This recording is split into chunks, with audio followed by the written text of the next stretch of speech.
Երևանի սրտում Սարյան փողոցում կրկին աշխուժություն էր։ Գինու օրեր ամենամյա փառատոնը համախմբել էր գինու սիրահարներին Հայաստանի տարբեր մարզերից, նաև բազմաթիվ զբոսաշրջիկների արտասահմանից։ Միջոցառման ընթացքում ներկայացվեցին ավելի քան 50 տեղական գինեգործարաններ, որոնք առաջարկում էին սեփական արտադրության լավագույն գինիները։ Հյուրերը հնարավորություն ունեցան համտեսելու ամենատարբեր համային երանգներով գինիներ, նաև ծանոթանալու գինու պատրաստման մշակույթին։ Ես միակն եմ, որ օգտագործում եմ նռնենի խաղողի սորտը, որը համարվում է կորած,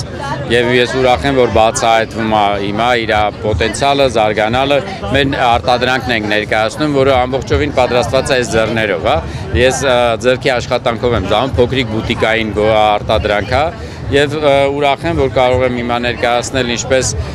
նռնենի տեսակը, այնպես էլ նոր իր փիլիսոփայության մեջ մունքը, գիտեք, արցախյան բարբառից նշանակում է մենք, ինչի համար, որ օգտագործում եմ շատ բաները իրար հետ խառնել, մենք էր անել, հա, օրինակ ունենք հայտնի բլենդը, որը մեդալակիր է արդեն 3-րդ տարին անըտ մեջ, տարբեր մրցումներում արենի, խնդողնի եւ նռնենի։ Փառատոնն ուղեկցվեց կենդանի երաժշտությամբ, ազգային եւ ժամանակակից կատարումներով։ Սարյան փողոցը վերածվել էր մի յուրօրինակ գունեղ բացօթյա տոնի, լցված համային բույրերով, տաք շպիտներով եւ զրույցներով։ Գինու օրերը ապացուցում են, որ գինին միայն խմիչք չէ, այլ մշակույթի, արվեստի եւ մարդկանց միջև կապի միջոց։ Եվ հենց այդ կապն էլ փառատոնը վերածեց իսկական տոնի։ Հրաշալի, քանզի բոլոր գինեգործները իմ շատ մտերիմ ընկերներն են, բոլոր տաղավարներում շատ երկար մնում ենք, բոլորի հետ շատ երկար շփվում ենք, շատ սիրուն տոն է ու հույս ունեմ, որ բոլորը այսօր երեկ, այսօր եւ վաղը իրենց ամենասիրուն պահերը եւ ակնթարթները կգտնեն այստեղ Սարյան փողոցի վրա։ Նոր գինեգործների համար գինու օրերը շատ լայն հնարավորություններ են ստեղծում, նրանք կարողանում են շփվել իրենց պոտենցիալ հաճախորդների հետ, կարողանում են ձեռք բերել նոր հաճախորդներ, հին գինեգործարանները, այսպես ասած ավելի մեծ գինեգործարանները կարողանում են ցույց տալ իրենց հզորությունը, եթե շրջեք կտեսնեք, թե ինչ մեծ տաղավարներ կան, ինչ գեղեցիկ տաղավարներ կան,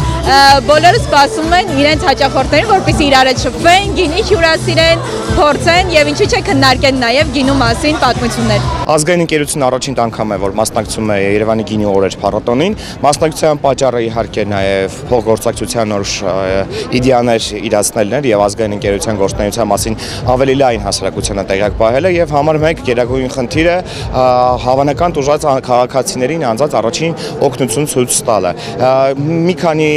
երեկվա դրությամբ արդեն մենք մի քանի ժամում ունեինք ավելի քան 100 տուժող եւ տեղակայված լինելով 3 կետում հասցրել ենք արդեն առաջին օգնություն ցույց տալ 1 ժամվա մեջ, թերևս մոտ 100-ից 200 քաղաքացու եւ ոչ միայն Հայաստանի քաղաքացու, նաեւ զբոսաշրջիկների։ Բացի գինիներից այցելուները ծանոթացան նաեւ հայկական մյուս տաղավարներին։ Այստեղ այցելուները ոչ միայն հայկական շուկայում գործող ընկերությունների առաջարկներին ծանոթացան, այլև հնարավորություն ունեցան անձամբ շփվելու արտադրողների հետ, համտեսելու տեղական արտադրանքը եւ մանրամասն տեղեկություն ստանալու տարբեր ապրանքների եւ ծառայությունների մասին։ Տաղավարներում ներկայացված էին ինչպես ավանդական, այնպես էլ նորարարական ձեռնարկություններ, ընդգրկելով տարբեր արհեստներ եւ զբոսաշրջային ծառայություններ։ Մեր սրճարանը Հայաստանում առաջին K-pop սրճարանն է, K-pop կորեական pop երաժշտության սիրահարների համար։ Ավելի շատ